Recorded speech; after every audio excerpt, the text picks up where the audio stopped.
brillo errante.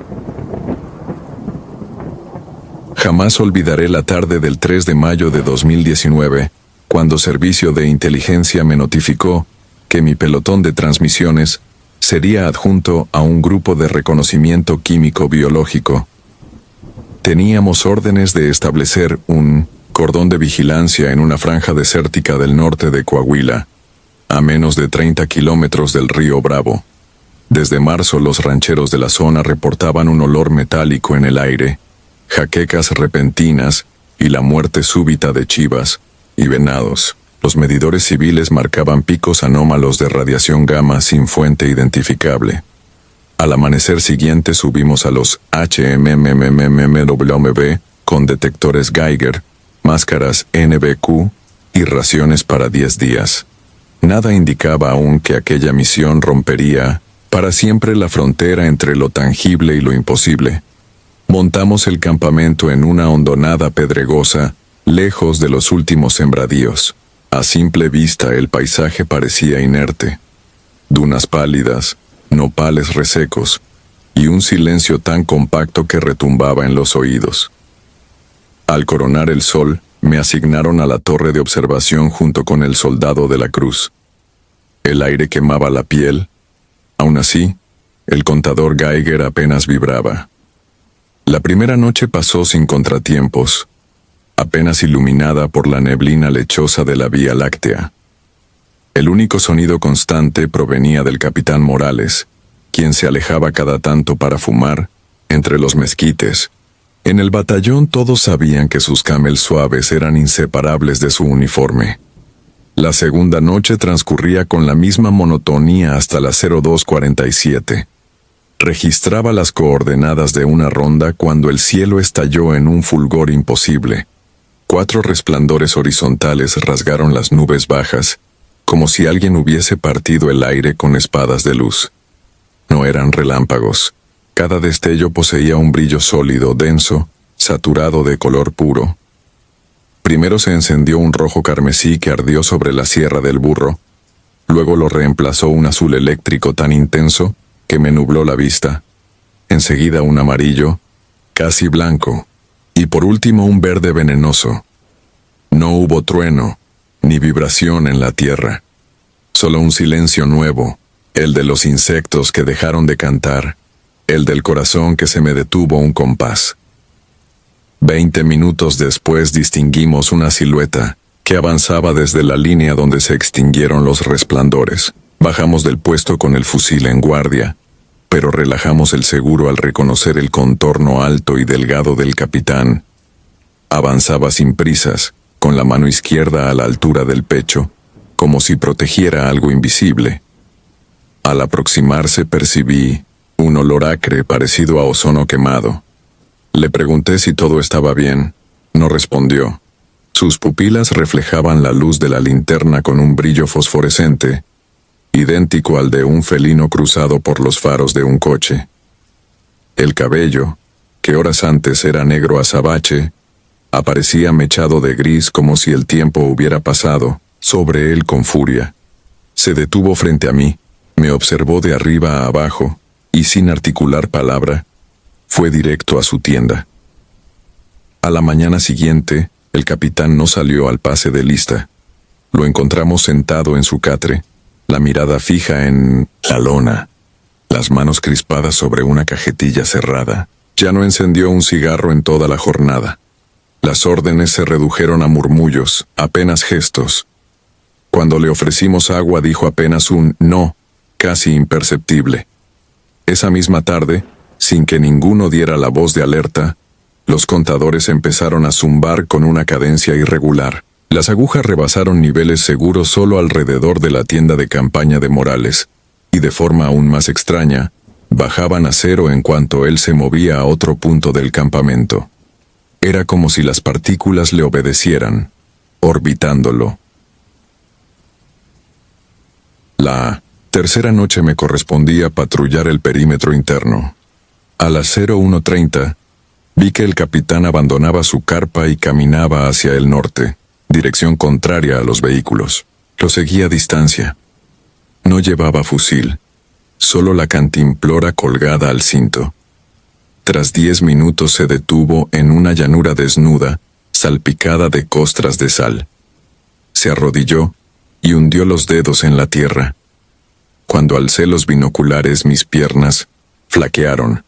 La arena alrededor de sus manos se oscurecía y vibraba, aglutinándose, hasta formar un círculo perfecto del tamaño de una mesa.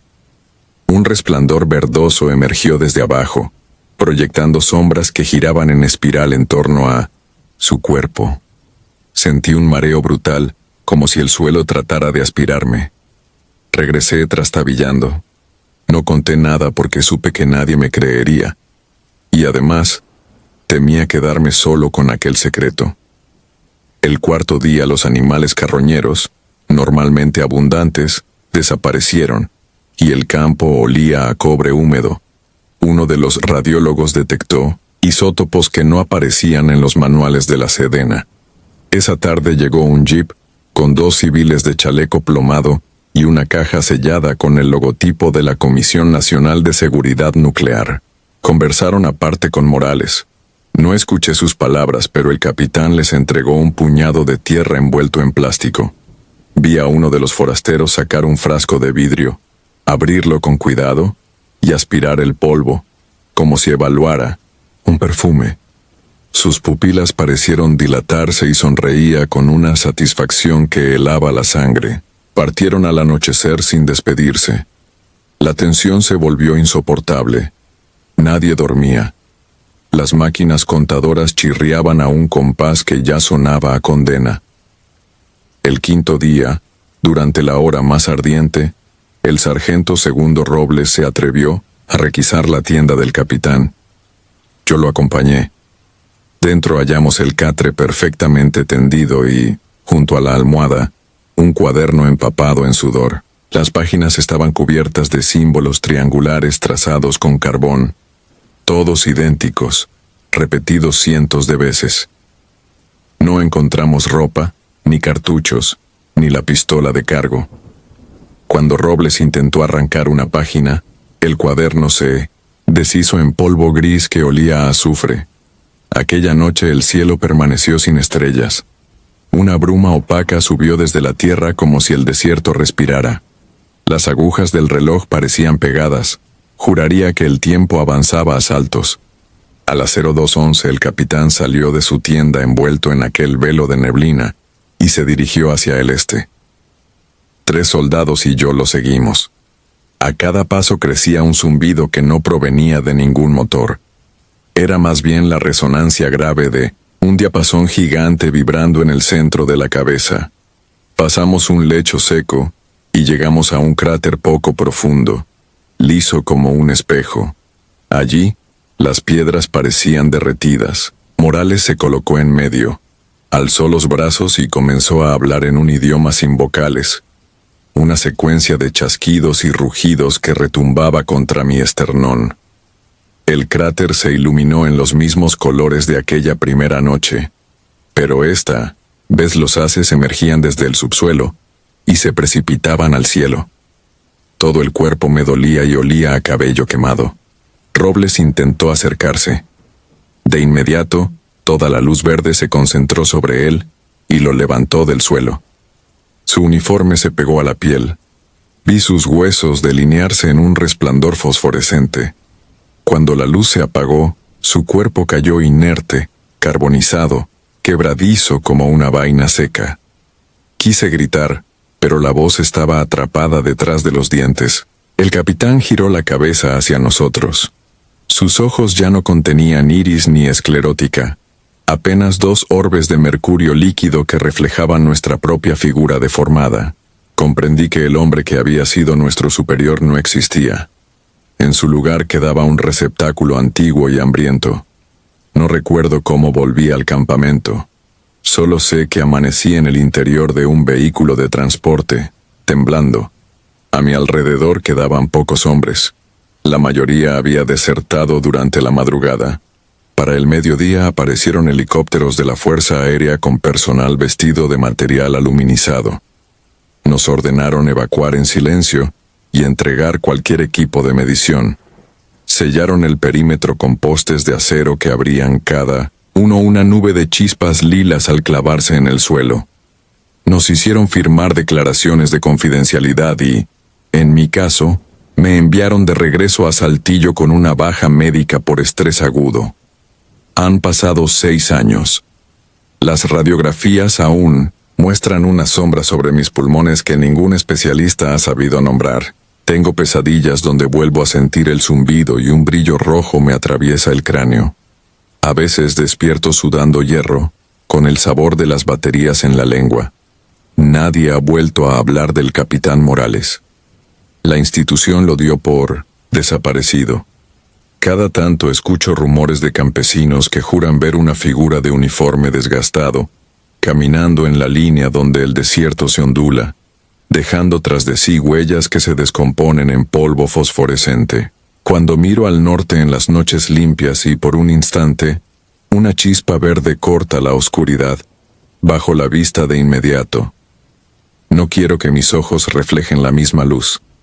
Sé que, donde sea que aquel brillo habite ahora, guarda mi nombre en su cuaderno de ceniza y espera pacientemente a que la radiación de mis sueños vuelva a señalarle el camino. Centinela agónico. No sé qué fue más difícil, volver a recordar cada detalle o aceptar que aquello ocurrió a plena luz, sin el consuelo de poder culpar a la oscuridad. Han pasado 7 años y todavía siento el olor a pólvora cuando cierro los ojos como si un puñado de ceniza fresca continuara pegada a mi nariz. Me llamo Ignacio Telles y en 2018 vivía con mis padres y mi hermana menor en Rancho El Molino, un caserío de menos de 40 habitantes oculto en las faldas de la Sierra Azul al norte de Michoacán. Era un lugar tan silencioso que las noches parecían ahuecarse sobre el pecho, y a menudo uno despertaba porque el propio latido retumbaba contra la costilla vacía del monte. 3 meses antes de la noche que cambió nuestras vidas, el ejército había irrumpido en la serranía para capturar a El Güero Salvatierra, un desertor que traficaba armamento usando las veredas de contrabando entre Guerrero y Jalisco. Las humaredas de los helicópteros, la brusca orden de permanecer en las casas y los disparos que se filtraron valle abajo, quedaron grabados en la memoria de todos, pero el operativo acabó tan rápido como empezó. Se dijo que el cabecilla fue detenido junto a la mayor parte de su gente, y que los caídos se contabilizaron por docenas. Después, los camiones militares desaparecieron, y el polvo volvió a asentarse sobre las tejas, sin que nadie reclamara aquel vacío reciente. Parecía que la sierra había decidido tragarse el episodio junto con los pájaros que desplazó el estruendo. Septiembre avanzaba con sus madrugadas húmedas, cuando el silencio quebró su propio molde. Aquella noche, llovía una llovizna fina, que se desmigajaba antes de tocar el suelo. Eran las 23:40. Lo sé porque mi padre acababa de apagar la radio que chisporroteaba con interferencia, cuando un estrépito seco golpeó la puerta principal. No fue un llamado tímido. Sonó como si el aire mismo hubiese sido embestido. Mi madre y mi hermana se miraron sin atreverse a respirar. Mi padre, con la linterna en la mano, caminó hasta el portón. Yo lo seguí unos pasos atrás, notando como la madera vibraba todavía con el eco del golpe. No hubo pregunta ni respuesta, apenas el chirrido del cerrojo al ceder. En el umbral, apareció la figura tambaleante de un soldado en uniforme de campaña, empapado, el rostro atravesado por un hilillo de sangre que enlazaba la sien con la comisura de los labios. Sus botas estaban desgarradas y una costura rota dejaba ver el cuero claro debajo. Se desplomó antes de intentar cualquier palabra. Mi reflejo fue sujetarlo por la pechera para evitar que se golpeara la cabeza. Mi padre me ayudó a arrastrarlo a la cocina, la estancia más amplia de la casa. El suelo se llenó de barro rojizo mezclado con sangre que olía a hierro y lluvia. Nadie dijo nada. No hacían falta preguntas cuando la evidencia respiraba con jadeos roncos frente a uno.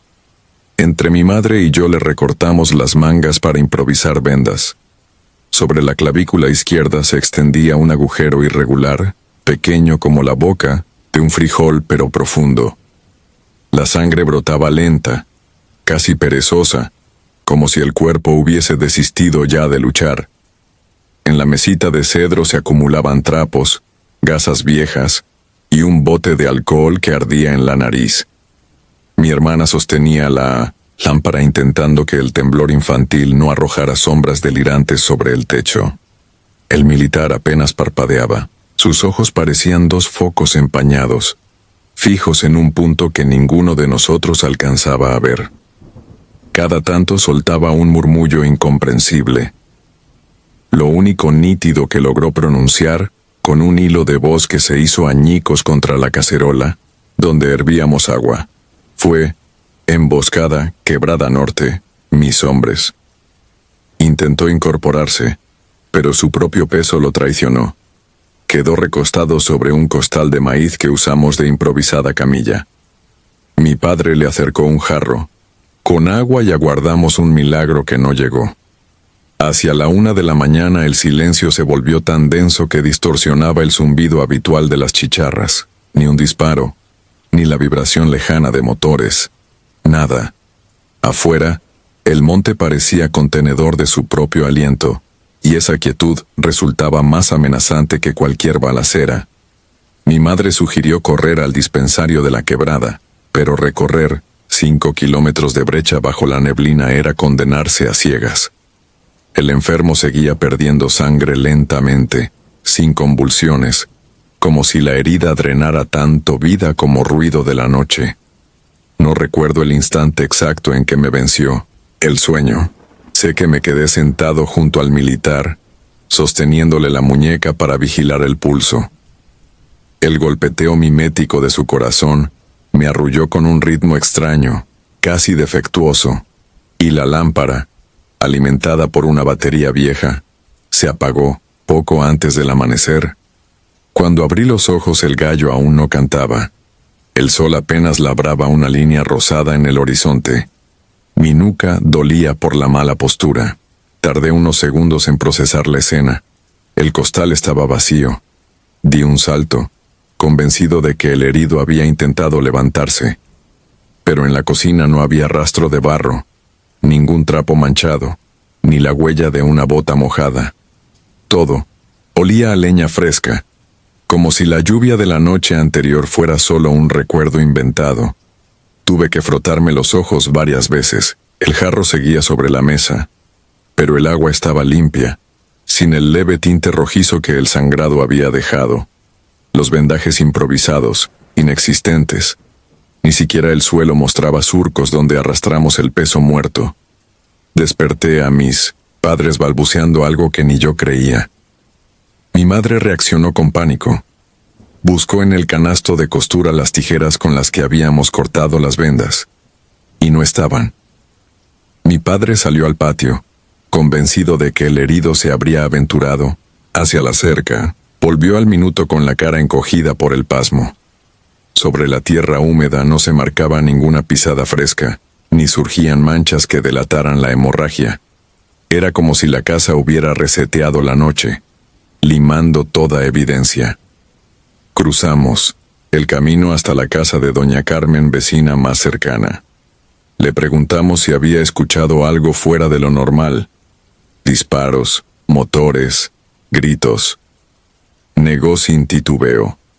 Aseguró que la lluvia ligera fue lo único que rompió la quietud y que su perro, siempre nervioso, había pasado la velada dormido.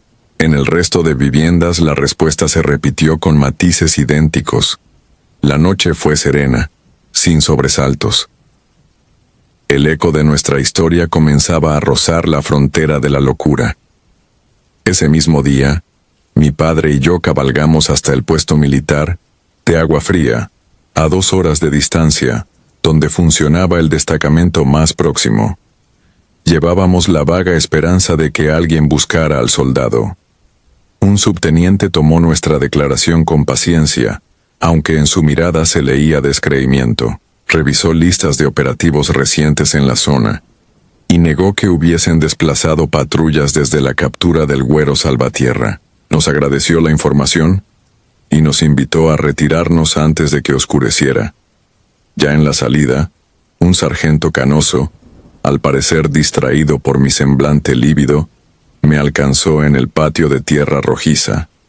Habló en voz baja, sin exponer su nombre. Semanas atrás, un convoy que escoltaba municiones fue sorprendido en un desfiladero conocido como Las Trincheras Negras, a menos de 15 kilómetros de nuestro rancho. El ataque fue tan veloz que apenas alcanzaron a contestar fuego. Murieron 5 soldados. El convoy oficial, sin embargo, nunca admitió pérdidas porque la misión permanecía clasificada. Entre los caídos figuraba un cabo paramédico. La descripción coincidía, según susurros de cuartel, con un hombre de pecas y rictus marcado, herido en el hombro izquierdo. Antes de exhalar, aquel cabo repetía tambaleante que debía volver con los suyos. Regresamos en silencio. El polvo caliente de la tarde se pegaba al sudor, como si quisiera sellar la memoria para siempre. Pero el rancho parecía otro. Las gallinas se arrinconaban como si un depredador invisible rondara. Los perros rehusaban acostarse en el corredor donde depositamos al militar, y mi hermana, hasta entonces ajena a miedos infantiles, se negaba a cruzar la cocina cuando el sol caía. Cada anochecer se escuchaba un ruido sordo junto a la puerta principal, un solo golpe que retumbaba en la madera, idéntico al que nos sacó del sueño aquella primera vez. Nunca volvimos a abrir. Con el tiempo comprendí que el desierto de respuestas es, en sí mismo, una forma de castigo. No existe un parte oficial ni registro médico que confirme la visita del cabo sin nombre. Sin embargo, cada fibra de mi piel recuerda el pulso agonizante que latió bajo mis dedos y la calidez viscosa que manchó mis manos antes de evaporarse con la aurora. Todavía me descubro observando la puerta cuando la madrugada adquiere ese silencio eléctrico propio de la sierra. A veces, el golpe seco resuena una sola vez y se disuelve, como un disparo que se niega a prolongar su eco. En esos momentos mantengo la respiración, no por miedo a balas que ya no existen, sino al soldado que quizás sigue buscando a su escuadrón entre las veredas que jamás abandonó. Y mientras contengo el aire hasta que las venas zumban en mis oídos, comprendo que algunos fantasmas no lloran, no arrastran cadenas ni oscilan con la bruma. Portan uniforme, sangran despacio y golpean la puerta esperando que alguien recuerde su nombre. Color carmesí. No pretendo que me crean, pero necesito vaciar lo que sigue antes de reventar. Los registros me nombran T-47, veterano de infantería de marina con 19 años en la hoja de servicio. Rastreo cargamentos, desactivo laboratorios, improvisados y patrullo aldeas fantasma en la sierra. He sentido la pólvora quemar mi rostro y he visto compañeros pulverizados por granadas de mano. Sin embargo, ninguna ráfaga, ni las de Sinaloa ni las emboscadas en la brecha de Guerrero, me prepararon para el proyecto de resistencia extrema, aprobado en el verano de 2004 como filtro secreto para forjar una unidad que no aparece ni en las leyes de defensa. Oficialmente fui asignado como observador. Extraoficialmente, era otro sujeto de prueba que todavía respiraba. La selección se realizó en la base aeronaval de Tapachula. Bajo un sol que derretía la pintura de los hangares, desfilaron más de 200 aspirantes, pero los instructores solo tomaron a 8. El mayor no llegaba a 20. Rostros de adolescente, ojos feroces de quienes han crecido viendo la muerte por el agujero de la pobreza. Nos reunieron en un almacén que olía a diésel. Sobre una mesa había 9 kits, uno de sobra para mí, con una brújula rota, un machete mellado y una cantimplora a la mitad. Nada de radio, bengalas ni mapas. El coronel P. deslizó en mi puño una nota antes de abordar el helicóptero. Si algo sale mal, no intervengas, graba. Aquella orden congeló cualquier orgullo que pudiera quedarme. Despegamos al anochecer del 18 de julio a bordo de un Bell 412 verde mate. El vuelo transcurrió en silencio religioso, apenas roto por el chasquido del rotor mordiendo la humedad. 37 minutos después aterrizamos en un claro de la Selva Negra, un cuadrante sin cartografiar entre Chiapas y Guatemala. Las aspas levantaron una neblina rojiza que olía a hierro y fruta podrida. Cuando el helicóptero se elevó de nuevo, la vegetación se cerró a nuestras espaldas como un párpado.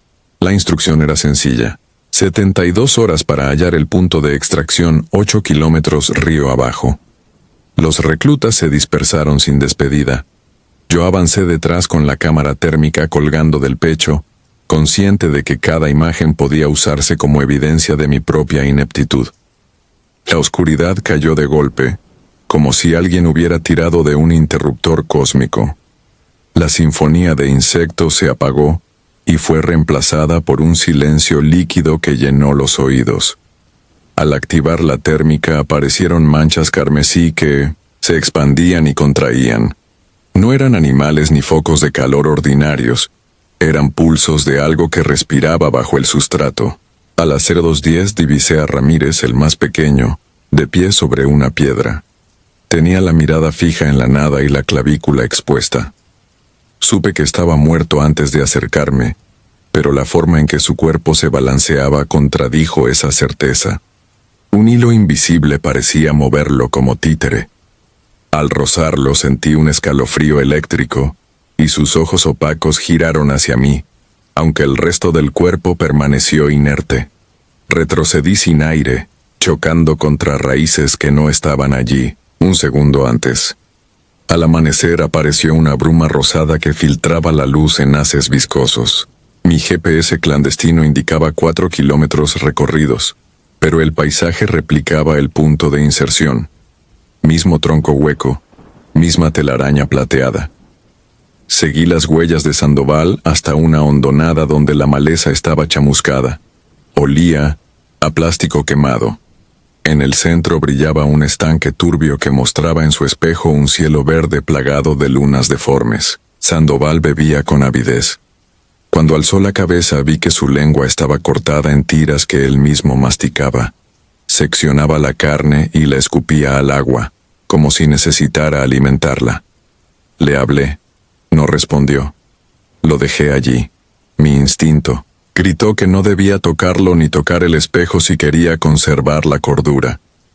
La segunda noche comprendí que la selva me estaba cazando. Cada paso que daba era replicado medio segundo después con idéntica cadencia. Me detuve. El eco se detuvo. Giré lentamente. Sentí un soplo helado en la nuca, pero vi solo un espesor de sombras. El olor a flor muerta se volvió tan denso que me ardían los ojos. Saqué la pistola. El clic del seguro desató un gemido infantil, saturado de saliva que parecía nacer en mi esófago. Corrí, arañado por espinas que se sentían como manos diminutas. Me refugié en el tronco hueco de un ceibo caído, donde pasé horas contando mi respiración. Cada 10 exhalaciones escuchaba una undécima que no era mía. Cuando el alba llegó, el ceibo supuraba savia sanguinolenta y yo temblaba como un recluta recién alistado. Al tercer amanecer, el calor se extinguió, reemplazado por un vendaval glacial. Copos pardos descendían como nieve sucia y se volvían vapor al tocarlos. El cielo giraba en espiral formando un embudo que parecía tragar el sonido. En un claro vi el helicóptero de extracción, luces encendidas. Corrí con la esperanza infantil de que todo fuera un simulacro. A mitad de trayecto noté que las luces no parpadeaban, permanecían fijas. El rotor, inmóvil en pleno giro, parecía un colibrí disecado, y la hierba ondeaba en una brisa que yo no sentía. Por la ventanilla observé al piloto, aún abrochado, al arnés, aunque los globos oculares eran 2 esferas negras. Del micrófono colgaba un cordón de fluido viscoso que chisporroteaba al tocar la puerta metálica, dejando un cráter humeante en cada gota. Retrocedí con un deseo primario de huir a cualquier lugar donde el tiempo siguiera existiendo. Llegué a un arroyo seco cuya grava relucía como vidrio pulido. Sobre las piedras descansaban las placas de los reclutas, alineadas como un rosario, de latón. 7 piezas. Faltaba la mía. Entendí la broma macabra. Yo también era cobaya. Un zumbido de radio mal sintonizada llenó mi cráneo. El suelo se abrió con un crujido visceral y me tragó. Caí en una cavidad donde las paredes latían. Raíces y carne se fundían en un tejido palpitante. Del techo pendían cuerpos sin rostro que respiraban a través de vendas sudorosas. Al fondo aguardaba una silueta enorme, con extremidades que se bifurcaban como ramas. Me habló sin palabras. Sentí la orden de convertirme en ojos y puerta para aquello. Desperté boca abajo en la orilla del Usumacinta. El sol flotaba sobre el agua como un disco enfermo, y la corriente arrastraba espuma, con un tinte escarlata. La piel de mis manos, gris ceniza, crujía al cerrarlas. En el bolsillo hallé todas las placas, incluida la mía, soldadas por una resina que olía a hierro dulce. Un convoy blindado aguardaba en la ribera. Un coronel sin insignias me estrechó la mano mientras 2 médicos me examinaban en silencio. Nadie preguntó por los reclutas ni por el helicóptero fosilizado. En la base subterránea firmé otro contrato. Renuncié a mi nombre civil y acepté vigilancia médica permanente. Diagnóstico oficial: síndrome de estrés extremo. Tratamiento: real. Observación: porque algo crece detrás de mis pupilas. Hace 16 días apareció una mancha carmesí en el foco del pasillo del dormitorio. Al principio era un punto. Ahora ocupa medio plafón y late con mi pulso. Los doctores dicen que es condensación, pero yo veo allí el espejo del estanque. Cada noche sueño respiraciones ajenas y despierto con tierra en la boca. La selva negra se filtra a través de mí. Usa mis huesos como mojones para avanzar. Por eso escribo esto en hojas robadas del archivo. Si alguien lo encuentra, sabrá por qué los expedientes del proyecto de resistencia extrema siguen clasificados. La niebla vive, crece y muta. Los que sobrevivimos no somos testigos. Somos portadores. Cuando la mancha cubra por completo la lámpara, sabré que es hora de regresar al claro y abrir de nuevo la puerta, porque la marcha apenas comienza. Eco de balas. La mayoría de los hombres con los que patrullé los cerros de Nuevo León aprendió a diluir los disparos con licor barato o con silencios demasiado largos. Yo, en cambio, sigo escuchando un eco que no se apaga. Servía entonces en el 27 Batallón de Infantería y creí haberlo visto todo hasta la madrugada del 7 de noviembre de 2016, cuando 10 soldados quedamos varados en una hacienda abandonada a 70 kilómetros de la carretera más cercana. Horas antes, en un cañón tapizado de huizaches, un convoy ligado al cártel local nos emboscó. El choque duró 9 minutos, suficientes para que la tierra quedara sembrada de casquillos, y para que el teniente Arellano, nuestro jefe de sección, cayera con un tiro exacto bajo la clavícula. Supe que estaba muerto porque yo mismo ayudé a subirlo, ya sin pulso, a la plancha del Black Hawk, que llegó por los heridos. Aún así, el capitán decidió que el resto del pelotón continuara avance y nos mandó a asegurar un punto alto para la antena de radio. El helicóptero se marchó. La noche, espesa y pegajosa, nos envolvió sin pedir permiso. La hacienda parecía un animal muerto. Tejas rotas, muros mordidos por bejucos, dolorosas grietas donde anidaban murciélagos. Empujamos un tractor oxidado contra el portón principal, colgamos hamacas entre columnas carcomidas y distribuimos turnos. A mí me tocó de 1 a 3. Mientras ajustaba mi chaleco conté 27 cartuchos útiles. Bastaban para sentirme vivo pero no seguro. Afuera, la bruma olía a hierro húmedo y excremento de cabra. En el patio central destacaba un aljibe, rojo que escupía agua agria cada vez que el viento recorría su boca. El único sonido constante provenía de 2 ventiladores portátiles que resoplaban aire caliente sobre la radio táctica que el cabo Rosas juraba mantener viva hasta recibir órdenes de repliegue. A las 2:07 el estático del radio me arrancó del sopor. Ajusté el dial creyendo que era la base en Linares, pero emergió una voz sofocada que se arrastraba entre chispazos. Avanzo, herido, posición 0. Sentí un frío de piedra en el estómago. Era el timbre quebrado del teniente Arellano. Golpeé la puerta del despacho donde dormía el capitán Varela y le repetí la transmisión. Él mismo había contado las bolsas negras antes de partir el helicóptero, así que frunció el ceño y ordenó silencio absoluto.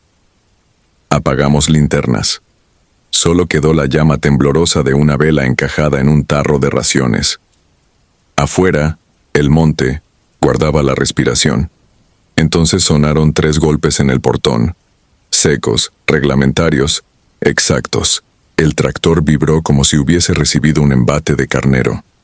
Varela, fiel al código de no abandonar a ningún elemento, ordenó abrir. Corrí el cerrojo con la boca amarga de terror. Una figura se desplomó sobre nosotros. Uniforme pixelado, cuello empapado, ojos desorbitados. Era Arellano. El disparo bajo la clavícula seguía abierto, limpio como un corte quirúrgico. Traía el chaleco destrozado y sujetaba todavía, con dedos rígidos, un fusil manchado de barro. Herrera, nuestro enfermero de combate, le palpó la muñeca. Pulso débil, sí, pero pulso al fin. Desplegamos una lona plástica y empezamos. Un protocolo improvisado. Suero, venda, presión directa. Cada gota que caía tocaba las tablas y se evaporaba, dejando vapor blanquecino que olía a pólvora mojada. De repente el radio cayó, también los grillos. El silencio se volvió tan espeso que oíamos latir nuestras sienes.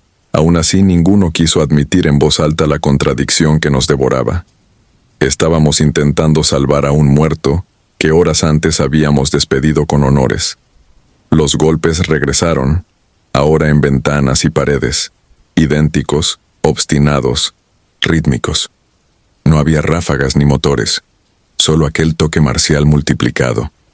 Alumbré una rendija y distinguí cascos borrosos alineados en el corredor, pero las linternas atravesaban sus rostros como si fueran neblina. Sobre la lona, Arellano abrió los ojos. Un velo gris se deslizó sobre sus córneas. Sin flexionar los codos se incorporó, jalado por cables invisibles. De su garganta brotó un sonido imposible, la sucesión de nuestros propios disparos, pero al revés, como si las balas regresaran a los cañones. Cada eco invertido hacía vibrar las ventanas hasta que el vidrio estalló en polvo. Un chorro de agua oxidada surgió del sistema de riego, años muerto, y azotó los muros. Las lámparas se apagaron. La oscuridad olía a gasolina rancia. Algo cruzó el salón, congelando el aire. Sentí un aliento espeso junto al oído y un zumbido que me descosió el equilibrio. Quise apretar el gatillo, pero mi dedo no obedeció. Vi a Herrera flotar un segundo antes de estrellarse contra la pared, como muñeco de trapo. A cada paso invisible, el lugar alternaba calor sofocante y frío de morgue, como si respirara con pulmones ajenos. Por las paredes penetraron figuras uniformadas, charreteras intactas, botas limpias, rostros sin rasgos. Se alinearon alrededor de Arellano, quietas, contemplativas. Reconocí al sargento Luna, a quien un narco había degollado en Tampico 3 años atrás, al cabo Ávila, perdido en un derrumbe en Huachochi, al propio operador del helicóptero que había cargado el cuerpo de Arellano esa misma tarde. Era un pase de lista imposible, un encuadre donde los ausentes venían a reclamar la hora que les robaron. El capitán soltó una orden de repliegue que se quebró en su garganta. Empujamos armarios contra el pasillo occidental. Cada mueble parecía pesar el doble. El suelo vibraba como si bajo la hacienda avanzara un tren. De pronto, la vieja sirena contra incendios, un cilindro rojo corroído por los años, despertó, con un aullido que me astilló un diente. Al primer chillido, las figuras se deshicieron como humo cortado por cuchillo. Arellano cayó. Al tocar la lona se disolvió en una nube densa que subió en espiral hasta perderse entre las vigas. El suelo quedó impecable, ni una mancha, como si lo hubiera fregado una cuadrilla fantasmal. Nos quedamos inmóviles hasta que la vela, milagrosamente intacta, se apagó sola. El capitán ordenó vigilancia hasta el amanecer. Nadie cerró los ojos. Cada vez que parpadeaba veía el destello de aquellos rostros quemados. Con la primera luz pálida salimos al patio. Solo nuestras pisadas marcaban el lodo. Caminamos hasta el cañón de la emboscada. Las camionetas seguían calcinadas, pero dentro no quedaba un solo cuerpo. Tampoco hallamos casquillos, vendas ni manchas de aceite. Era como si alguien hubiera barrido la violencia de la víspera, dejando apenas el cascarón del suceso. Ese mismo día, entregamos parte en Linares. El documento oficial decía: patrulla sin novedad, pernocta en punto seguro. Varela arrancó, en silencio, la hoja de su bitácora personal y la quemó detrás de los dormitorios. Mientras la ceniza flotaba, murmuró algo que el viento me repite cada noche: los muertos no se quedan atrás. Desde entonces duermo con el radio sobre el pecho. A veces a la misma hora cruje la estática y la voz de Arellano susurra: avanzo, herido, posición 0. No respondo. Solo aferro el fusil, contengo el aliento y espero que la madrugada termine de pasar, mientras el eco de pasos, que no hacen ruido, recorre una vez más los pasillos de cualquier cuartel donde todavía quedan hombres vivos empeñados en no olvidar a los que siguen patrullando del otro lado. El desierto negro. No escribo estas líneas para asustar a nadie, sino para vaciar un peso que no me deja dormir desde hace más de 20 años. Mi nombre real queda fuera de este informe. Basta decir que en 2003 formaba parte del 24º Batallón de Infantería, adscrito temporalmente a una operación de reconocimiento en el límite entre Sonora y Chihuahua. Los papeles decían que escoltaríamos a un equipo de geólogos hasta una franja semidesértica famosa por sus anomalías magnéticas. Nosotros, los de tropa, sabíamos otro secreto. Un pelotón vecino había desaparecido 12 días antes en esa misma franja. La prensa nunca se enteró, y los mandos exigían recuperar cualquier rastro sin generar ruido. Partimos al anochecer, para evitar los 45 grados del día. Éramos 8 hombres y un capitán que apenas hablaba. A la mitad del trayecto, el GPS empezó a parpadear y murió. Las brújulas giraron sobre sí mismas como trompos rotos. Pensamos en interferencia solar, pero el cielo estaba limpio. Un azul oscuro casi metálico, sin una estrella. Seguimos avanzando con las luces rojas de los visores nocturnos. El aire olía a mineral caliente, como hierro recién soldado. Pasada la medianoche encontramos la última posición transmitida por el pelotón perdido. Un claro pedregoso rodeado de mezquites retorcidos.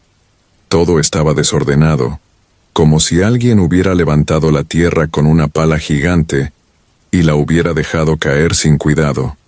Había casquillos de fusil, huellas de costal de arena reventado, pero ni un solo cuerpo, solo manchas pardas que parecían óxido sobre las piedras. Encendimos los contadores Geiger portátiles que llevábamos para los geólogos. La aguja se alzó 3 veces por encima del nivel seguro, y luego se quedó pegada al borde. Apagamos rápido, temiendo que el chasquido del aparato atrajera algo. Entre el silencio absoluto, el soldado Luján señaló el cielo. Sobre el horizonte, danzaban 3 luces verdes que se encendían y apagaban con un pulso casi respiratorio. No eran bengalas ni drones. Se desplazaban en diagonal y luego se quedaban suspendidas como si les pesara descender. A cada destello el suelo vibraba. Sentí la culata del fusil sacudiéndome el hombro con un temblor sordo, ajeno al viento. Capturamos lo que pudimos para inteligencia, fotografías borrosas, muestras de tierra que chisporroteaban al contacto, y el dog-tag ennegrecido de un sargento llamado Evaristo Valtierra, pero con un detalle imposible. La fecha de nacimiento estaba grabada en relieve al revés, como si alguien hubiera presionado la placa desde el reverso antes de que el acero endureciera. Aquello me heló más que cualquier número de radiación. A las 02:17 horas, según el reloj analógico que todavía funcionaba, el capitán ordenó retirarnos hacia el noroeste, donde un viejo camino minero podía servir de guía. No dimos ni 50 pasos cuando un haz rojo, delgado como un láser, cayó sobre nosotros desde lo alto y barrió la línea de hombres. Sentí la piel entumecerse. La visera tintineó como cristal. El haz se apagó y frente a nosotros permanecía de pie una figura humana cubierta de polvo color carbón, el uniforme deshecho, los galones corroídos. Reconocí el nombre en el parche, Valtierra, pero el rostro era una máscara de piel cuarteada, sin labios, sin ojos, apenas ranuras de cera donde brillaba algo verdoso. Abrió la boca y de ella brotó un gemido metálico, como dos cuchillas frotándose. Nadie disparó. El capitán pronunció su nombre en voz baja. Yo escuché un hilo seco, no más de 2 sílabas, y entonces la figura se desmoronó. No cayó. Se desgranó en un polvo negrísimo que el viento cargó hacia el desierto. El Geiger, que seguía, inerte en la mochila, emitió un chirrido tan agudo que varios nos tapamos los oídos. Al apagarlo, advertimos que Luján no estaba. Su linterna yacía encendida sobre una piedra, la luz fija apuntando a la nada. La retirada se volvió huida. Nos internamos entre médanos cada vez más altos. El suelo ardía a través de las suelas, pero el aire se enfriaba hasta cortar la respiración. A 1 kilómetro del punto cero, el soldado Zárate gritó. Corrí hasta él. Sostenía su brazo, derecho extendido. La piel, desde la muñeca hasta el codo, mostraba burbujas oscuras que palpitaban como si tuvieran vida propia. Intentamos cubrir la quemadura con vendas y yodo, aunque sabíamos que no eran quemaduras normales. Zárate temblaba, murmuraba que veía sombras dentro de la sombra. Poco después, comenzó a sangrarle la nariz y quedó catatónico. Al amanecer llegamos a un puesto meteorológico abandonado. 2 antenas retorcidas y un contenedor oxidado servían de refugio. De los 8 originales, quedábamos 5. Ninguno mencionó a los ausentes. El capitán, pálido, alzó su radio de 1900 en onda corta y trató de contactar al puesto de mando. La estática respondió con chispazos, luego con voces superpuestas en un idioma que nadie identificó. Parecía náhuatl, pero al revés, como si la cinta se reprodujera al contrario. Apagó la radio y ordenó silencio absoluto. Las siguientes horas fueron una jaula de calor y relámpagos secos. El horizonte hervía con espejismos de aguas inexistentes y, cada tanto, un destello esmeralda perforaba las nubes. Zárate comenzó a convulsionar. Lo sostuvimos entre 3 mientras su brazo ennegrecido se agrietaba como leña seca. Al final, exhaló un silbido y quedó rígido. Lo cubrimos con una manta térmica. Nadie discutió la decisión de no enterrarlo. Allí, a las 19:00 arribó un helicóptero UH-60 sin insignias visibles. Sus tripulantes vestían trajes blancos completos, con visores dorados. No eran del ejército regular. Nos hicieron tótems de luz sobre los ojos. Tomaron muestras de sangre. Rasparon nuestra piel con espátulas y sellaron cada frasco dentro de cajas de plomo. Zárate fue envuelto en una sábana plomada y cargado sin ceremonia.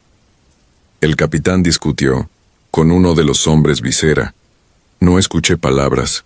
Solo observé cómo el tripulante negaba con la cabeza una y otra vez. Luego nos subieron, desinfectaron la cabina con un spray que olía a cloro y nos pusieron máscaras de tela por encima de las propias máscaras de gas. Desperté en un hospital de campaña subterráneo, quizá bajo algún cuartel que nunca mencionaré. Me hicieron firmar 8 páginas donde juraba no divulgar incidentes de tipo radiactivo biológico. Cada noche, un médico con insignias que no reconocí me revisaba las pupilas y anotaba números en una tableta. Durante el debrief, la versión oficial quedó clara. Nuestro pelotón había hallado residuos tóxicos de origen industrial. Las alucinaciones se atribuían a gases pesados. Nos dieron altas médicas escalonadas y se nos asignó terapia psicológica, obligatoria. Del capitán no volví a saber nada. La vida civil no aceptó mis pesadillas. 3 meses después de la baja definitiva, Luján apareció ahorcado en su casa de Hermosillo. La carta póstuma describía círculos de fuego danzando sobre su patio. El parte forense lo clasificó como psicosis autoinducida. Yo empecé a fotografiar cualquier punto verde que estallara en el cielo, convencido de que un día la cámara captaría algo más que píxeles muertos. En las radiografías anuales, los médicos descubrieron sombras dentro de mis pulmones, como pequeñas semillas metálicas. No saben explicar su estructura ni por qué a veces emiten una fluorescencia tenue. Han pasado 22 años. Cada madrugada, a la misma hora en que Valtierra se deshizo ante nosotros, la electricidad de mi casa cae por unos segundos. El reloj digital parpadea 02.17 antes de reiniciarse. Entonces, desde el patio, escucho pasos sobre la grava y un crujido idéntico al del polvo cayendo sobre tela plástica. No importa cuántas luces encienda, siempre encuentro la misma huella al amanecer. Una pisada profunda, funda de suela militar, rodeada de un polvo negro que se niega a disolverse con la lluvia. Escribo esto con la ventana cubierta de lámina, la puerta trabada y el Geiger portátil sobre la mesa. Hace un minuto su aguja saltó 2 veces antes de estabilizarse. Siento el aire vibrar, un olor a hierro fundido colándose por las rendijas. No soy creyente, pero rezo lo poco que recuerdo, mientras el contador emite su primera descarga de chasquidos, rápidos como grillos enfermos. Afuera, en el corazón reseco del desierto, algo vuelve a buscar a sus testigos. Y esta vez, presiento, ninguno de nosotros saldrá para contarlo. Si disfrutas de los relatos, te invitamos a apoyarnos con un like y un comentario, ya que eso nos ayuda muchísimo. Además, si aún no estás suscrito o suscrita, te animamos a formar parte de la comunidad del terror. Muchas gracias por escucharnos y por tu apoyo.